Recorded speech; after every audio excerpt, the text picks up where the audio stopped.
Assalamualaikum warahmatullahi wabarakatuh. Alhamdulillah, alhamdulillahi rabbil alamin. Wassalatu wassalamu ala asrafil anbiya'i wal mursalin wa ala alihi wa sahbihi ajma'in, amma ba'du. Para jamaah yang dirahmati Allah, pada kesempatan ini kita berbicara tentang hakikat gerakan-gerakan pada anggota wudhu. Para jamaah yang dirahmati Allah, kita sudah sama mengetahui bahwa wudhu teramatlah penting. Dengan wudhu maka sholat menjadi diterima oleh Allah Subhanahu wa ta'ala. Karena wudhu merupakan kunci dari ibadah sholat. Miftahus sholatil wudhu. Kunci sholat itu adalah wudhu. Kalau sholat itu wajib, maka wudhu menjadi wajib. Karena dia adalah tangga untuk menuju pada sholat. Nah, kalau kita perhatikan wudhu itu, terutama yang kita basuh atau kita cuci, di anggota-anggota wudhu ini sebenarnya mempunyai makna yang sangat dalam. Karena tidak semua anggota tubuh kita ini dicuci, dibasuh yang ada di dalam anggota-anggota wudhu. Berarti ada simbol dari Allah. Ada pesan dari Allah ketika kita berwudhu, tentu akan mempunyai makna yang dalam dan akan bermanfaat kepada kita nanti ketika kita selalu dalam keadaan melakukan wudhu tersebut. Coba kita perhatikan wudhu itu. Mulai dari tangan, muka. Muka itu ada mata, ada hidung, ada mulut. Kemudian anggota kepala. Kemudian otak, yaitu rambut, telinga, kaki dan sebagainya. Jadi sebenarnya kalau kita perhatikan, anggota-anggota tersebut mempunyai potensi yang besar untuk melakukan sesuatu, baik yang baik ataupun yang buruk.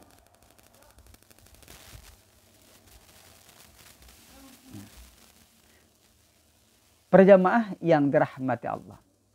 Jadi gerakan dari wudhu itu intinya hanya ada 4. Pertama adalah kita mencuci atau membasuh muka kita. Yang kedua adalah tangan. Yang ketiga adalah kepala kita. Yang keempat adalah kaki. Nah, ternyata menurut ulama hakikat itu punya makna yang sangat dalam sekali. Mari kita pelajari. Yang pertama, kita membasuh atau mencuci muka kita. Jadi anggota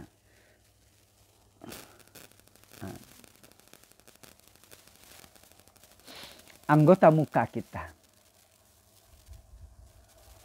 Muka kita sebenarnya adalah lambang dari muka batin kita. Karena kita ini terdiri dari 2. Lahir dan batin. Zahir dan batin. Jasmani dan rohani kita. Jadi wajah kita ini menunjukkan wajah batin kita. Wajah batin kita. Terkadang wajah batin kita Ini menunjukkan wajah lahir kita. Tetapi kadang-kadang kita hanya malu ketika wajah lahir kita yang kotor. Bukan wajah batin kita. Tapi wajah lahir kita yang kotor, kita yang menjadi malu. Misalnya kita berjalan di pasar di tempat orang ramai. Tercoreng hitam di sini. Mungkin kena minyak yang hitam ataupun kotoran-kotoran yang hitam. Kita malu kepada orang lain bahwa wajah kita ini tidak bersih, kotor. Tapi kadang-kadang kita lupa kalau wajah batin kita ini adalah kotor. Tidak malu kita. Nah, di sini menunjukkan bahwa wajah ini merupakan adalah kedudukan kita pada pandangan Allah Subhanahu wa ta'ala. Kedudukan kita secara lahir yang dipandang oleh manusia. Kalau kita berbuat kebaikan, berarti wajah kita ini adalah bersih. Maka orang memandang pun akan tertarik atau tidak mencemooh kita bahwa wajah kita itu jelek atau wajah kita itu kotor. Tapi mereka memandang bahwa wajah kita itu bersih. Mestinya pandangan Allah di wajah batin kita harus bersih pula dari sifat-sifat yang tercela. Demikian juga kita wajah menunjukkan sifat-sifat kita itu mestinya harus baik. Dan kita hilangkan sifat-sifat yang terpuji. Maaf, kita hilangkan dari sifat-sifat yang tercela. Ini wajah. Menunjukkan wajah hati kita. Mestinya hati kita bersihkan dengan memperbanyak zikir, ibadah kepada Allah Subhanahu wa ta'ala. Wajah lahir kita mesti kita hiasi dengan akhlak-akhlak yang terpuji dan kita lenyapkan akhlak-akhlak yang tercela, yang tidak baik dalam pandangan manusia atau pandangan Allah Subhanahu wa ta'ala. Nah, kemudian tangan kita. Tangan kita ini berpotensi pada kebaikan maupun kejahatan. Tapi yang kita bicarakan sini adalah kejahatan. Bayangkan, mungkin setiap saat, setiap waktu, tangan kita itu mengambil hak orang lain. Memegang, merampas, memukul. Yang tidak dibenarkan oleh Allah Subhanahu wa ta'ala. Maka malu kita kepada Allah bahwa tangan kita yang dianugerahi oleh Allah ternyata kita gunakan dengan sewenang-wenang dan tidak memperhatikan apa yang diperintahkan, dilarang oleh Allah Subhanahu wa ta'ala. Maka kita harus mencuci dengan air wudhu. Kemudian selanjutnya yang ketiga adalah kepala kita. Nah, kepala ini adalah letaknya otak. Di sini adalah berpikir. Ada pikiran yang positif, ada yang negatif. Su'udzon dan husnudzon. Nah, maka mestinya kita dalam keseharian itu kadang-kadang tidak lepas daripada berpikir yang negatif. Tidak lepas dari berpikir yang negatif. Kadang-kadang su'udzon dengan orang lain. Belum tentu yang kita su'udzoni itu adalah salah. Kadang-kadang kita berpikir negatif untuk melakukan suatu dosa, perbuatan maksiat dan sebagainya. Terpikir. Maka otak kita sudah tidak benar. Maka mesti harus dibersihkan. sehingga dia berpikir positif, memandang orang lain dengan pikiran, yaitu husnuzan kepada yang lainnya. Maka disitulah Allah anugerahi kita harus mencuci kepala kita dengan air yang suci, yaitu air wudhu tersebut. Kemudian yang keempat adalah kaki. Kita mengusap kaki, membersihkan kaki dengan air wudhu. Kenapa? Karena kaki sering melangkah kepada tempat maksiat dosa. Kemudian kaki tersebut melangkah kepada hal-hal yang tidak dibenarkan oleh agama. Kadang-kadang perintah ditinggalkannya dengan melangkahkan kaki. Larangan dikerjakannya. Maka Allah memerintahkan untuk menghadap kepadanya. Mesti harus mencuci kaki dengan air yang suci lagi mensucikan. Yaitu dalam keadaan kita berwudu. Para jemaah yang dirahmati Allah. Belum lagi yang di muka kita ini ada mata. Mata bisa dipergunakan untuk hal-hal yang positif dan negatif. Mata bisa dipergunakan untuk hal-hal yang negatif. Maka berdosalah mata. Malu kalau dilihat, dipandang, disaksikan oleh Allah Subhanahu wa ta'ala.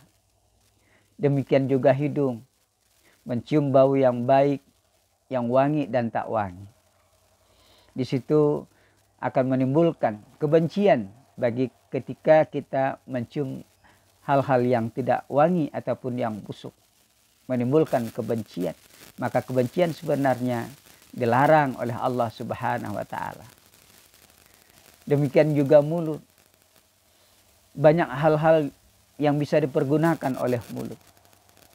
Membicarakan kejelekan-kejelekan.